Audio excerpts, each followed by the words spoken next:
I'm delighted to have the pleasure this morning of talking to Mr. Kofi Annan, former Secretary General of the United Nations and now one of the world's most prominent youth activists. Thank you for joining us, Mr. Annan. Thank you very much. Welcome to the studio. The first time you and I met was back in Tunis for the press conference at the World Summit on the Information Society, whereas you and Secretary General, you presided over the launch of the famous $100 laptop that was developed by Nicholas Negroponte and his team. That was really a groundbreaking device, wasn't it?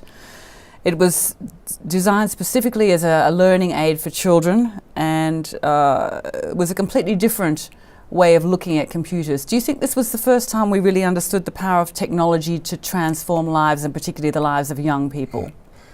Yeah, I think Nick Negroponte managed to shift our mindsets that laptops can be fun, can be used by children. It doesn't have to be complicated, and one should not see it as something done only for business people or for researchers.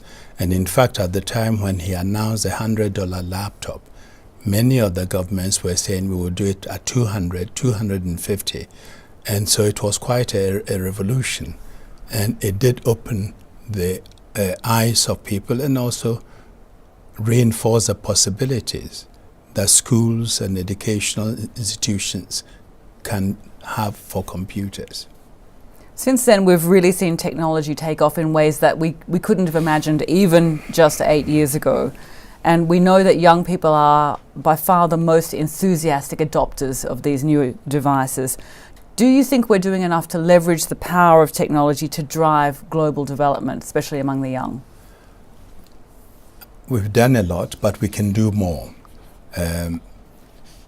I see it on my continent, what computers have done for development, whether in areas of agriculture or giving information to fishermen for them to know that the weather would be bad. In the Lake Victoria area, for example, about 5,000 fishermen lost their lives because they would take out to fish without knowing the weather.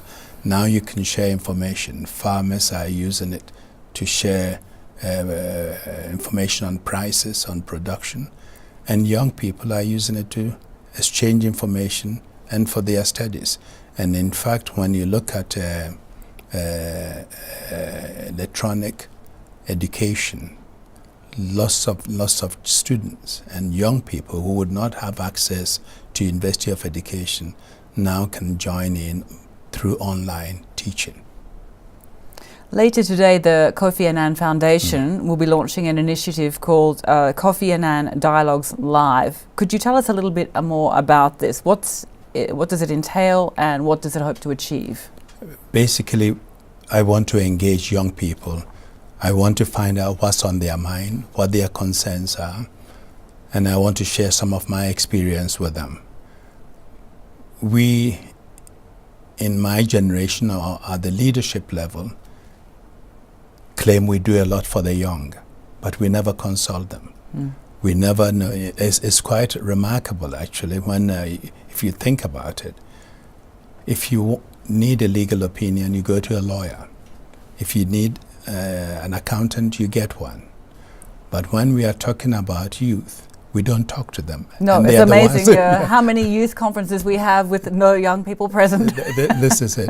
And really, this is to give them the chance to speak up, to share their ideas, to take responsibility and begin to lead.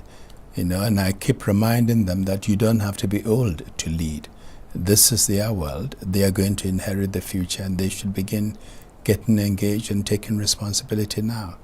And so I hope this dialogue will not only encourage them to exchange ideas, but also put forward the concerns as they see them and what changes they think we can bring about. What theme will you be addressing in the first dialogue later today? We'll be discussing youth and leadership. And I think that's an important topic for them. Later on, we will tackle other issues, whether it's elections or environmental degradation. So it will be a series.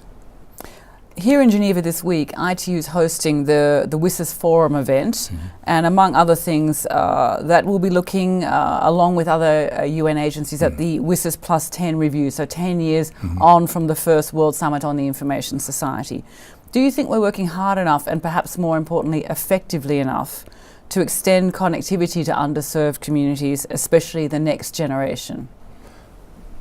I think we've made quite a lot of progress, but there are regions where we need to do more, where some of the young people are not connected, and they are often the most vulnerable and the most exposed. I mean, another project that I've been quite involved in is the elimination of polio. And when you talk of vaccination of all children, the children who are left out are the ones who are on the margins, where there is no information, where there's no connectivity. And in fact, Bill and Melinda Gates Foundation are also quite engaged in this. So with the new approach and the new effort to end polio, we are using technology, mapping GPS systems to map, to find out where these people are and how one can reach them. So there are all sorts of creative ways that one is using to reach them, but I think we can do more, and we should continue pressing ahead. That's been actually one of the world's great success stories. We're almost there, aren't we, in terms of polio eradication? Absolutely. I heard also during the WSIS Forum event this week that the Korean manufacturers are now looking at a $50 smartphone, which they think could be the tipping point for a lot of developing countries in enabling broadband, mobile broadband. Yeah, that will really help and make a difference. I mean, when on my own continent, it's been amazing how people have embraced this new technology. In almost every village, you see them. Even though they don't have electricity, they find some means of charging them. It's quite remarkable. Finally, do you have a message that you'd like to share with young people? Why should they join the online dialogue initiative? I think today we live in an interconnected world, and what happens in one country has an impact on others. And we should really be aware of what's happening around us, beyond our own community and beyond our own countries. And the young people today are, I think, much better connected than any generation before them. And I keep telling them that, yes, they need to take action. They need to take action locally, but they should think globally because of the interconnectedness and the impact of one's action on others. I am pleased to say that the young people I know have embraced this approach in an unimaginable way, and I travel around and they share with me similar information, similar reactions to situations, and some are incredibly aware. They have lots of information, but we need to work with them to have the judgment and the maturity to use that information effectively. Kofi Annan, thank you very much for joining us. Best of luck with the start of the Global Dialogue series, and we hope to chat with you again on the occasion of ITU's Global Youth Summit in September this year. I hope when we meet in 10 years' time to look at the BSIS 20 years on, you will have some exciting things to share with me. I hope so too.